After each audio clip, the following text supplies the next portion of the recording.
Welcome to the Adab Lab on June 6th, 2026. Today we will be summarizing or engaging in one of the most astonishing works ever produced in the Arabic language. Abu Bakr ibn Tufail's book titled Hayy ibn Yaqdhan, or in English, The Living Son of the Awake, or in other English translations, it is simply titled The Self-Taught Philosopher. The title of our engagement will be called Hayy ibn Yaqzan by Ibn Tufail, How Modern European Thought Selectively Inherited Islamic Philosophy. The text that we will be discussing is at once a philosophical and theological treatise. It is a mystical manual, a scientific meditation, and finally, a political intervention. Ibn Tufail tells a story of a child called Hayy who grows up alone on an island, without language, without society, without revelation, or wahi. Yet Hayy is capable of reconstructing the structure of the universe through observation, disciplined reasoning, and refinement of the self.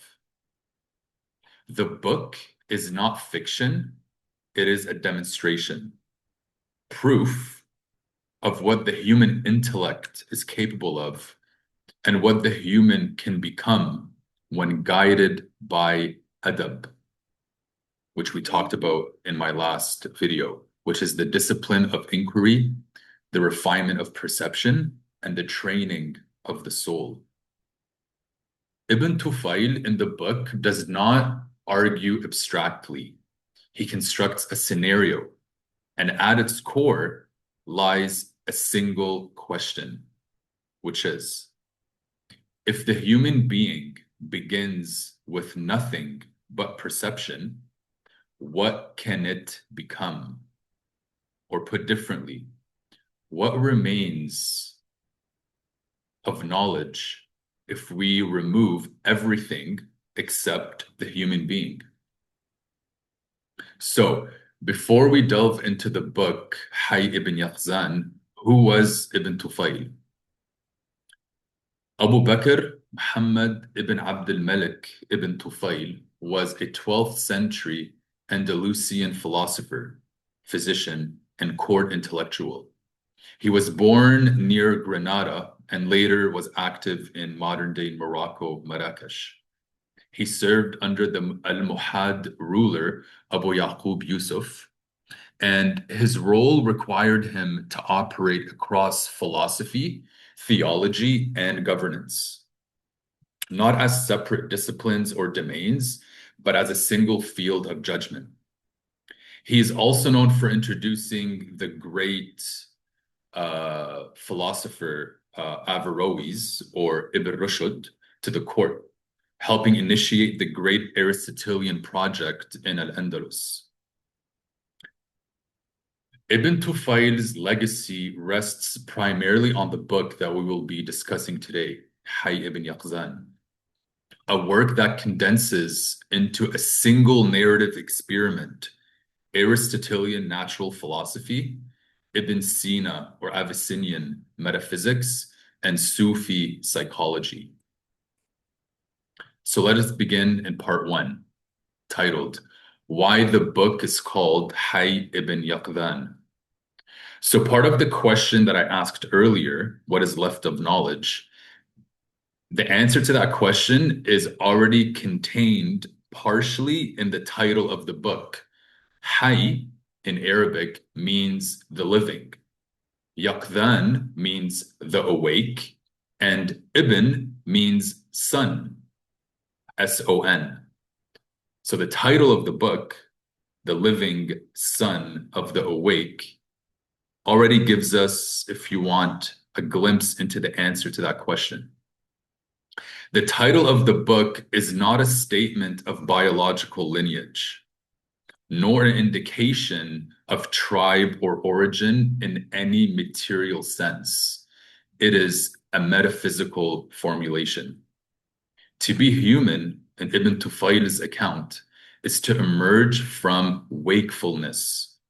Awareness is not something added later, it is originary. Life, therefore, properly understood, is the unfolding of consciousness. In other words, somebody might be living, but not awake. The title names a condition before it names a character. In Hayy ibn Yaqzan, Ibn Tufayl then reinforces this idea structurally by presenting two birth stories of one of the characters called Hayy. So Hayy in the book is birthed in two ways. One of the stories says he's birthed naturally, philosophically, and another birth story says that he's born providentially, prophetically. And these two stories are complementary rather than contradictory. So in the case of the first birth story, the natural or the philosophical birth story of Hayy, Hayy is spontaneously generated on a deserted island near the equator. The account of Ibn Tufayl of Hayy's birth story draws on medieval natural philosophy, which stated plainly or simply, under ideal conditions, perfect balance of heat, moisture, and matter, life emerges from nature itself. No human parents are involved. His birth is explained entirely through natural causation. This version supports the idea that human reason alone, operating within nature, can discover truth, including knowledge of God. So in this natural birth story, reality can be understood through observation, causality, and rational inquiry. In the second birth story, the providential or prophetic story, Hayy is born to a noblewoman who secretly sets him afloat in the water. This echoes the birth story of Moses. Hayy, in that story, arrives on an island by divine arrangement and is raised by a gazelle. This version frames his life as being guided by divine providence and intention, not mere chance. It resonates with religious narratives and emphasizes purpose, destiny as qadr, and care from God.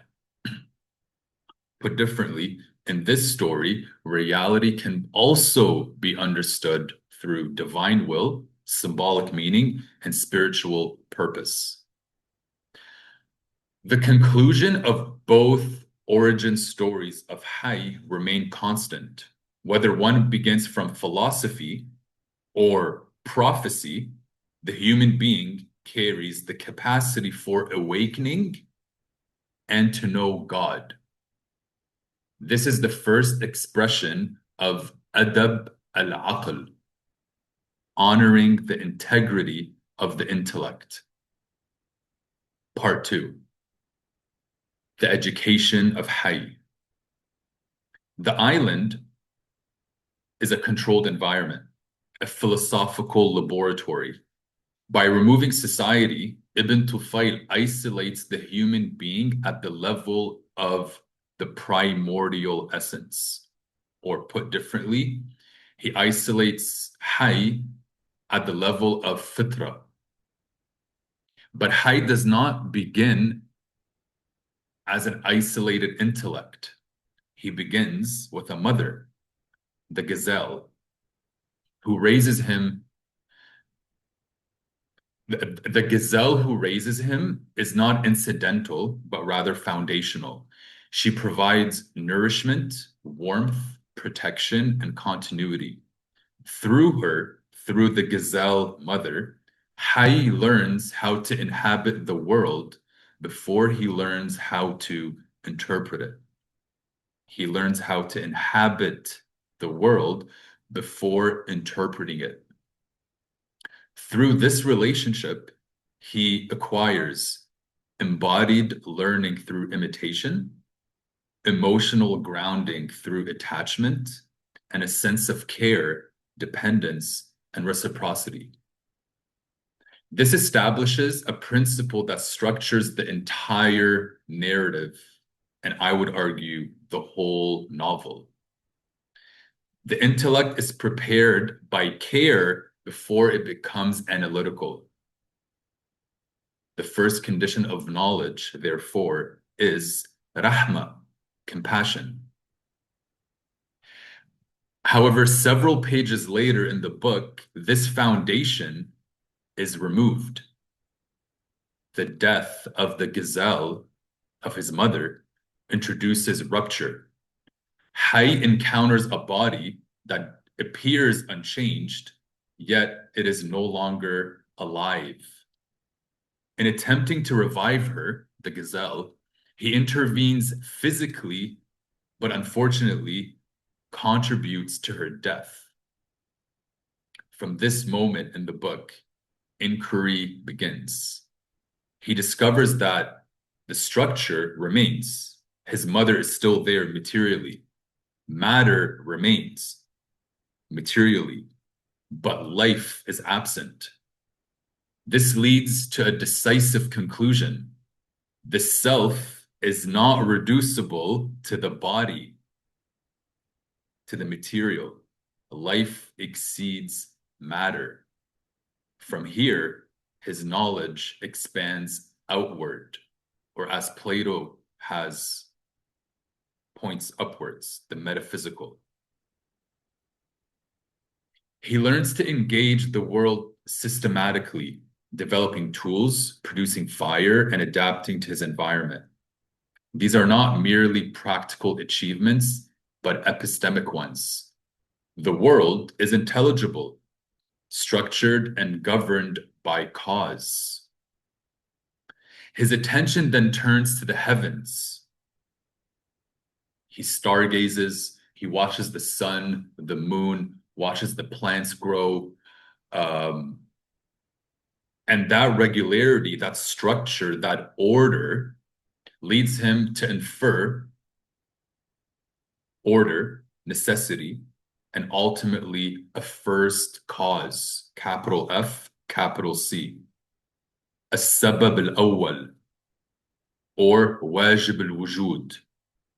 For those literate in Aristotelian philosophy, you would know that Aristotle calls this the unmoved mover or the uncaused cause, العلة الأولى.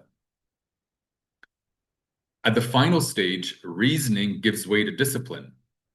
Through restraint and inward focus, knowledge becomes immediate rather than inferential.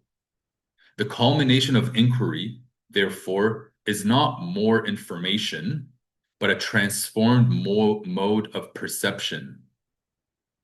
It's not simply nazar, but basira. Okay? The structure of his development after the death of the gazelle is continuous. Care brings stability, loss catalyzes inquiry, and inquiry makes you more knowledgeable, and discipline brings presence. The gazelle, therefore, or his mother, is not the beginning of the story. She actually conditions the whole novel. The story constellates around the mother and the rahma, the compassion she gave to him, and the rahma that he actualizes throughout his journey of discovering himself. Part 3, Assal and Salaman, or Salman. And this is where the story gets a bit, I wouldn't say complicated. It becomes more intense because once he starts introducing these two characters, Assal and Salaman, you become aware that you need to pause, reread, and think and contemplate about what he's actually saying. So with Assal and Salaman, Ibn Tufayl shifts from knowledge formed in isolation to knowledge tested in society. So he goes from the island to society. The problem, therefore, is no longer discovery, but transmission. But before we talk about Assal and Salman, let us define their names because they're not descriptive. They're essential and diagnostic. Assal in the Arabic language evokes sweetness, purity, and inner clarity. Assal represents the inward orientation, one who seeks meaning beyond outward forms, beyond a zahir, okay? Beyond appearance. Assal, dissatisfied with the surface practice of religion in his society, he turns toward contemplation. Seeking seclusion, he leaves Salaman's society and travels to the uninhabited island where he encounters Hay.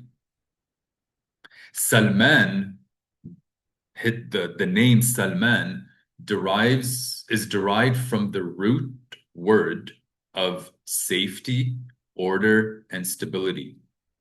Salman represents the outward dimension, az-zahir, law, ritual, social cohesion. Salman remains within society, upholding religion as structure, discipline, and collective order. The contrast between both Assal and Salaman is precise. Assal moves toward inward refinement, while Salman maintains outward order. So, when Assal meets Hay on the island, recognition becomes almost immediate. When they're conversing, Assal and Hay, Assal realizes that what revelation conveys through symbols, narratives, and law, Hay was capable of attaining it through reason and contemplation. So when the path of Hay and the path of Assal converge, Assal then equals symbolic mediated truth, which is religion, and Hay equals unmediated intellectual truth. So if you want, Hay represents philosophy, al-aql, and Assal represents al-wahy. But both of them reached the same conclusion. So their agreement, Hay and Assal, is not partial but structural. They are two expressions of the same reality, but reached from two different complementary paths. After they meet, or after Assal meets Hay, they decide to leave the island together and return to society, the society governed by Salaman, with a clear purpose. They want to communicate this higher, unmediated understanding to others. And this marks a critical transition in the novel. From knowing the truth, they want to teach the truth. However, not surprisingly, their attempt fails. Hay speaks plainly, stripping religious forms down to their philosophical meaning. But the people of Salman's society, including Salman, resist. They're not rejecting truth. Rather, they cannot sustain it without its symbolic structure. Salman's position becomes decisive. Salman chooses not to leave society, instead chooses to uphold its existing order, recognizing that removing forms would destabilize it. Hay, on the other hand, comes to a clear conclusion. The limitation is not truth, but human capacity within society. Society requires symbols because symbols simplify truth, and more importantly, because unmediated truth overwhelms most people. Recognizing this fact, Hay and Assal leave Salman's society together and return to the island. They do not reform society, nor do they oppose it. They withdraw because not all forms of knowledge can be publicly sustained or deliberated. As the great Maliki scholar and jurist Anas ibn Malik has said, not everything that is known could be discussed. مش كل ما يعرف يقال. What becomes clear in isolation, or what we call in Arabic al-khilwa, becomes opaque or confusing in society. You might have clear intentions like Hay and like Assal. You want to educate people, but when you say something to them, they might actually look at you and say, we actually don't even understand what you're saying. Or maybe the way you're discussing it is also lacks adab. So even if you're saying the truth, maybe the way you're saying it is not necessarily, it's lacking symbols. So what Hay and what Assal discovered in isolation, actually, even though it's the truth, it became confusing for society. Part 4, the modern turn, becoming Salman or Salaman. So when Hay ibn Yaqdhan entered Europe in the 17th century, when the book became available, it did so in a precise intellectual form. In 1671, Edward Pocock Jr. published a Latin translation at Oxford under the title Philosophus Autodidactus, or in English, the self-taught philosopher.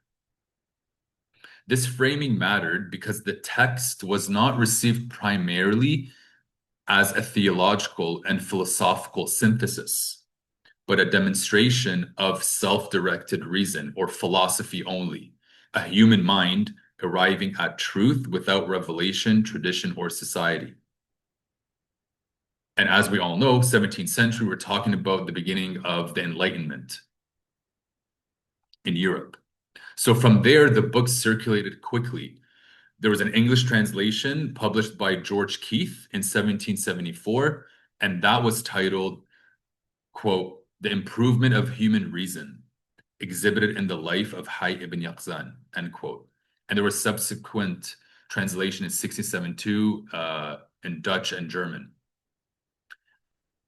Now, it should be noted that European readers did not misread the text. They selected from it and foregrounded the following: that Hay is an autodidact. He's a self-taught philosopher, capable of discovering knowledge through observation. That the mind is initially empty, and that the use of empirical inquiry is possible to reach general truths.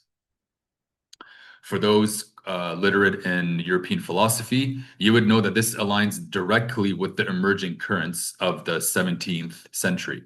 Empiricism, articulated by John Locke in his essay concerning human understanding, the concept of tabula rasa, right, is directly similar to Hay ibn Yaqzan. Experimental science associated with figures like Robert Doyle, the skeptical chemist in 61, and the broader claim that knowledge can proceed independently of inherited authority. Hayy ibn Yaqzan, the book, also shaped literary imaginary. Its narrative of isolation, someone being born on an island, self-construction, and rational survival directly anticipates Daniel Defoe's Robinson Crusoe in 1719, which similarly stages a solitary individual reconstructing knowledge and society from first principles. So here you see the beauty of um, if you want, Arab civilization aiding European civilization in expanding philosophical inquiry. However, at the same time, other structural components of Ibn Tufayl's project were gradually excluded and set aside by the epistemology du jour that was being birthed in the Enlightenment period. What were those components that were set aside?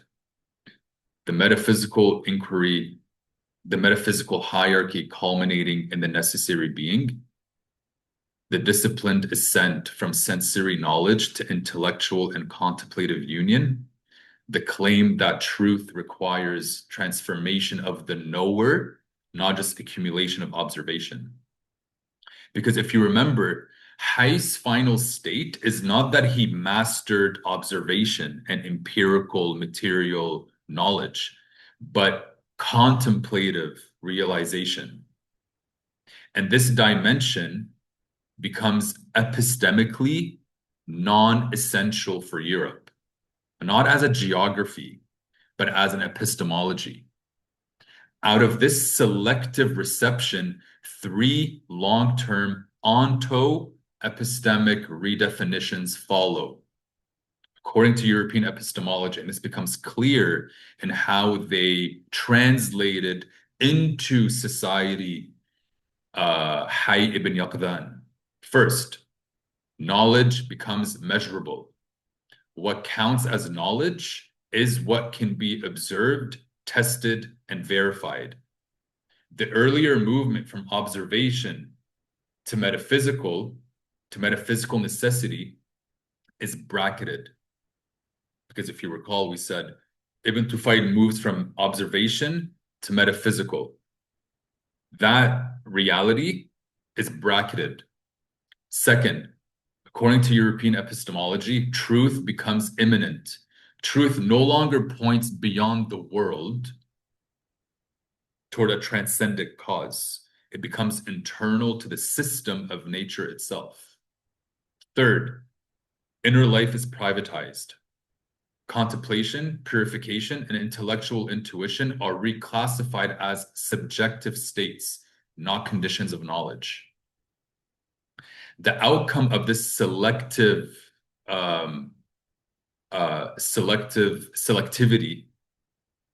is a world that often lacks a harmony of meaning, or an epistemology that harmonizes reason with revelation, al-aql wal-naql, or the immanent with the transcendent. Put differently, Western modernity does not reject Hayy ibn Yaqzan. It chose to simply extract a method from it. Hayy's early path, observation, inference, self-instruction, is retained and amplified. His final movement, however, withdrawal, contemplation, and union, is bracketed.